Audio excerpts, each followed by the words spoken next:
G'day. Around this time of year, spring, autumn, when we've got relatively high daytime temperatures and lower nighttime temperatures, I get unwanted visitors in the form of the rust fairies coming in. I've got several strategies for trying to control rust, and I'll try and run through some of those for you. If you live in a seaside area where there's salt in the air, I'm sorry, you're in strife, but for those of us who live in more moderate climates, this will hopefully help you get a strategy together for rust control, corrosion control. For a start, when we talk about rust, what are we talking about? It's actually iron oxide, and without going to all the chemistry, which I must admit I forgot most of it, it's basically you have unprotected steel, you've got oxygen in the air, and normally you might get a little bit of slight surface rust from that.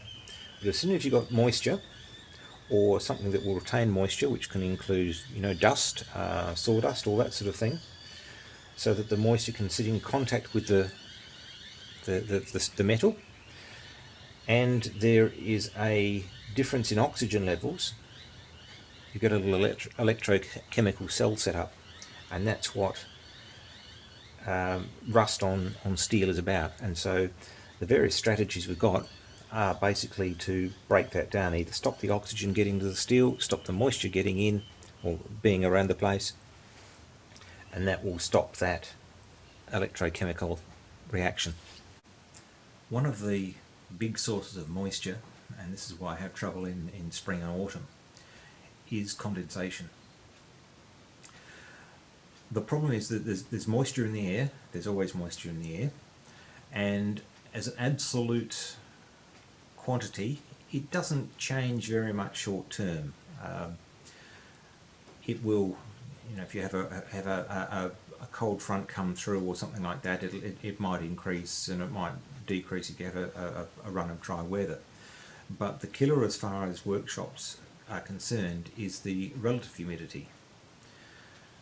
The absolute humidity, as I said, stays around about constant. Well, short term it stays constant. But as your ambient temperature goes up and down, things get cold enough that moisture will condense on them. So if you've got high humidity and you've then got cold surfaces, you get the moisture condensing. And you can see that if you hold a spoon over a kettle or something like that, you'll see all the little droplets of water form. And so one of the things we try to do, protecting against corrosion like that, is limit the opportunity for that stuff to condense. This is my number one barrier to rust. Most, if not all, the machines in my workshop have got dust covers on them. These do two things. One is they trap air around the machine, and so they insulate it slightly. And the other thing is that it stops dust settling on the machines. And so when the machines aren't being used, they have a cover on them. Another defence against corrosion, rust, are these things. Wooden boxes. Once again, they have insulation in them, and as well as that, over the years they tend to absorb a little bit of oil and things from stuff, so you don't get moisture hanging around. Not only does it look after the parts, it insulates them a little bit, excludes the rapid changes of air, and so is a good thing. You can do the same with metal boxes. They will insulate to a degree and they will protect to a degree, but I really do like the wooden cases. Apart from needing a place to store things, that also applies to wooden drawers like this. So if you can make them so they're relatively airtight, then you're better off, and I've never had things inside these drawers go rusty on me. One thing I will do is put a smear of grease or oil on things, and so this is a well-known brand of petroleum jelly, but just a little bit on your finger, you don't need much, and just rub it all over, and that provides enough of a grease film that will keep the moisture out. Do the same with oil, and one of the reasons that my lathe and mill beds aren't scrupulously clean is that coating of oil that's left after cutting is actually a good thing. This is my carving chisel box, and in there I've got various wood carving chisels, but I've also got in here a piece of VIC paper. Now, I'm not exactly sure how this stuff works, and there's various brands, but the basic idea is that it gives off a vapour which protects against corrosion. I think it displaces water, but I'm not quite sure. But that in a well-sealed set of drawers does a wonderful job. These things don't last forever, and so sooner or later I'm going to have to replace it. You can also buy little canisters too. These three items here represent other ways of keeping rust at bay. Firstly, material selection. This is aluminium, and it won't rust as such. It will corrode in some environments and atmospheres, but these things happen. So you could make things, or more things, out of aluminium, or plastic, or stainless steel, something like that. Okay, so you don't have to think mild steel or carbon steel. Carbon steel is cheap, but it does have its downfall. Second one is plating, and this is a tool holder which was cut down. It was in a box of bits that I got, but it's got an oxide finish on it. You can do the same thing with phosphoric acid and a few other things, or oil blacken bits and pieces, but that will tend to stop surface rust occurring, because basically it's a form of iron oxide. It's like mill scale. You don't, well, you have to try really hard to find a piece of steel with heavy mill scale on it rusting if it's kept under cover. It's because that mill scale is an iron oxide, and it's keeping the steel to itself. Thanks very much. The third and fourth ways are painting. So you paint your objects, and there are various paint systems around the place. I like the wattle kill rust stuff, but there are other systems out there. And the fourth is plating. It's an expensive option, although there are kits such as Jane's kits in Australia where you can buy home plating gear, but nickel plating, chrome plating, copper plating, zinc plating, zinc galvanizing, all those sorts of things put a layer over the steel, and in some cases corrode in preference to the steel, and so that's a possibility too for avoiding corrosion. If you can have a workshop which has got some insulation in it so that it isn't subject to the temperature fluctuations you get outside, that's a good thing. I haven't seen them so much in Australia, but I know in the UK they use heaters on machines. So they're a heating band, and they'll strap those onto the machine and keep the machine slightly warmer than the ambient air. That's a very energy intensive way of doing things, but if it stops rust and you're prepared to pay that price, that's your call. But it means that yes, you can do it electrically. Talking about heating, you can heat your workshop, and you can, if you have an oil-filled column, for example, you could run that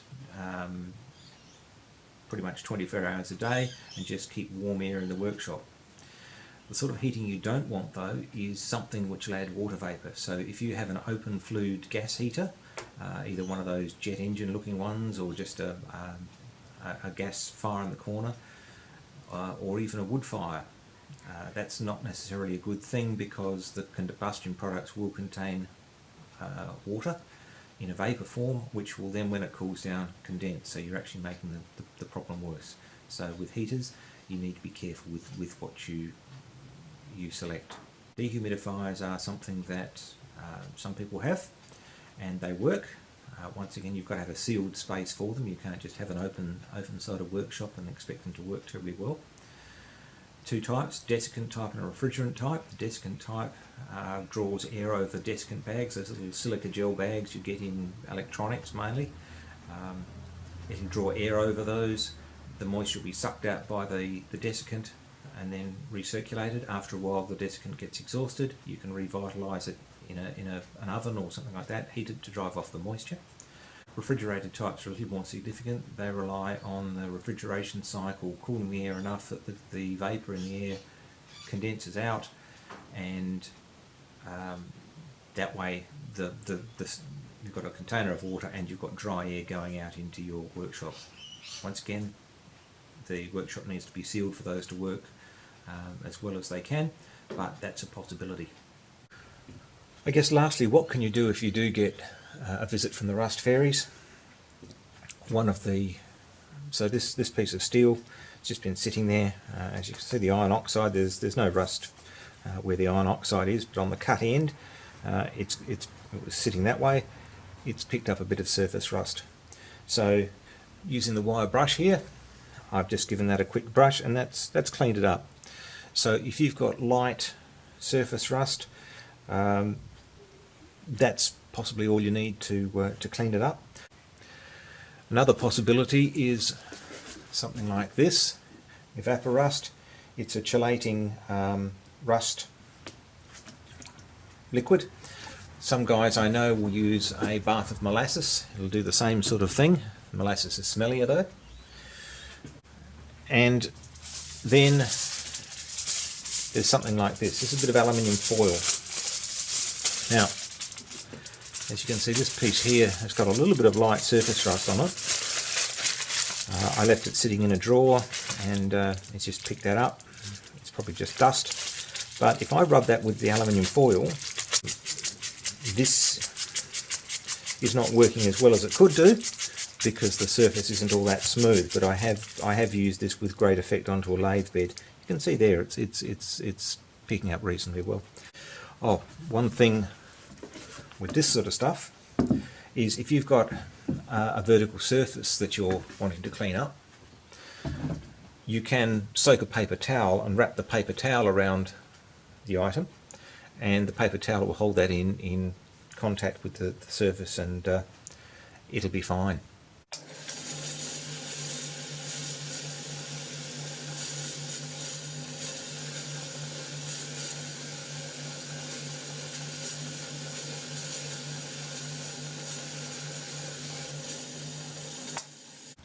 So there's some work with the wire wheel. That's cleaned that up. Not a big problem.